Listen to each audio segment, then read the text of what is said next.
কেমন আছেন বন্ধুরা? আশা করি আপনারা প্রত্যেকে খুব ভালো আছেন। আপনাদের দোয়া ও ভালোবাসায় আমরাও কিন্তু খুব ভালো আছি বা সুস্থ আছি। তো সবার আগে আপনাদের প্রত্যেককে জানাই আমার তরফ থেকে আসসালামু আলাইকুম। তো বন্ধুরা দেখেন, সকালে ঘুম থেকে ওঠা মাত্রই সমস্ত সংসারের কাজ সেরে নিয়ে ডাইরেক্ট রান্না করতে চলে আসলাম। আজকে কি রান্না করব সেটা অবশ্য আপনারা একটু আধটু দেখেই বুঝতে পারছেন।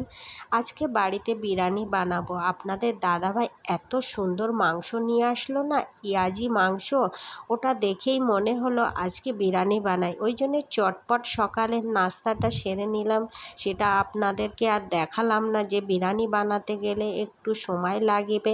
আর আপনাদের দাদাভাইয়ের তো ভাত নিতে আসে সকাল সকাল, সেই কারণে আর ভিডিও অন করার সময় পেলাম না, যে ডাইরেক্ট যখন বিরিয়ানিটি বানাবো তখনই ভিডিওটি অন করব। তার আগে নাস্তা পানি সবাই একসঙ্গে বসে খেয়ে নিলাম। খেয়েই মার কাছে সমস্ত কিছু কোটা বাছা করতে দিলাম।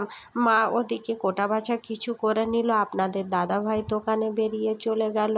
তো তার মধ্যে দেখলাম যে সমস্ত কোটা বাছাগুলো আমি ধুয়ে নিলাম। এরপরে মাকে দিলাম যে চালটা কতটা নেব, মা তুমি একটু আমাকে মেপে একটা হাঁড়ির মধ্যে দিয়ে দাও, সেটাকে আমি ভিজিয়ে দেব তাড়াতাড়ি মাংস কষার আগে।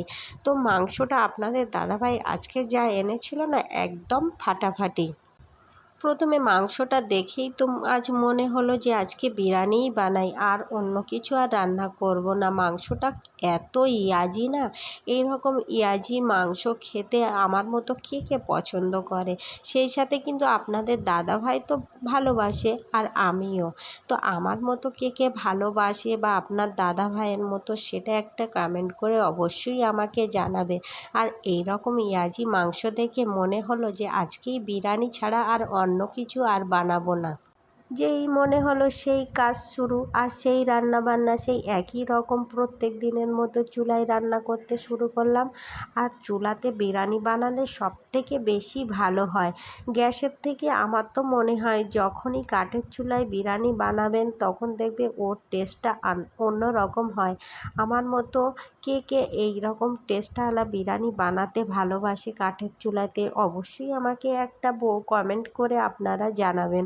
তো দেখেন বন্ধুরা, প্রথমে আমি কিন্তু আলুটা সিদ্ধ করে নিয়েছিলাম, তারপরে ওটাকে একটু তেলে ভেজে নিলাম। এরপরে সমস্ত রান্না কিন্তু ওদিকে আমার কমপ্লিটও হয়ে গেল।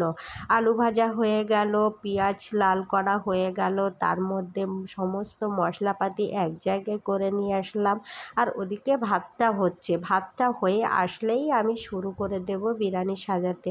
এদিকে দেখলাম ভাতটাও বেশ সিদ্ধ হলো। সিদ্ধ করে আমি ওটাকে পানি ঝরিয়ে নিলাম, নিয়েই আমি বিরিয়ানিটি সাজাবো। আমি অবশ্য কোনোদিন সমস্তভাবে ভালোভাবে আপনাদের কাছে বিরিয়ানি সাজানোটি আনিনি। আজকে অবশ্যই সমস্ত কিছু আমি কমপ্লিটভাবে রান্নাটি আপনাদের কাছে তুলে ধরলাম। আজকে আর অন্য কিছু তো দেখালাম না, আজকে ভাবলাম যে বিরিয়ানিটা কিভাবে আমি কমপ্লিট করে সুন্দরভাবে সাজাই সেটা আপনাদের কাছে দেখাই। আমি তো এইভাবেই বিরিয়ানি সাজাই, আপনারা দেখবেন যে আপনারাও কিভাবে সাজান, সেটা অবশ্যই আপনারা আমাকে একটা কমেন্ট করে অবশ্যই জানাবেন। বারবার আমি ভিডিওর মধ্যে আপনাদের আজকে কাছে উত্তর চাইছি যে আমি কিভাবে কাজ করি, আপনারা একটু আমাকে কমেন্টের মধ্যে জানালে আরও আমার ভিডিও বানাতে উৎসাহ হবে।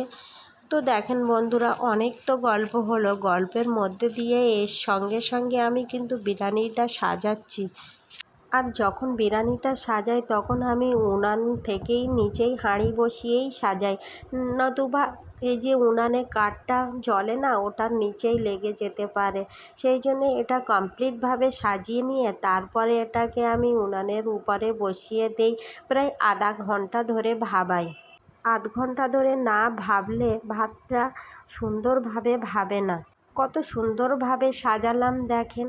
আল্লাহ হাফেজ।